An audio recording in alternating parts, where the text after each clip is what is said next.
Want to know how to change your language in Buddy AI? Well, no worries. In this video, I'm going to show you an easy step-by-step guide on how you can do it. It's super simple and under a minute, so let's get right into it.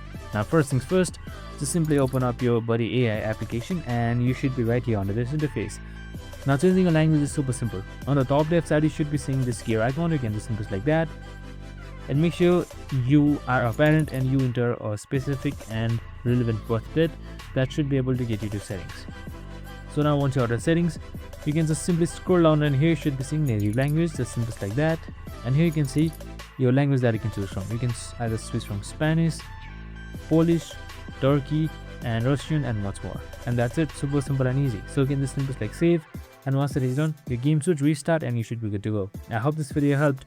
If it did, make sure to like, subscribe, and tune in with us for more of these videos. See you in the next one.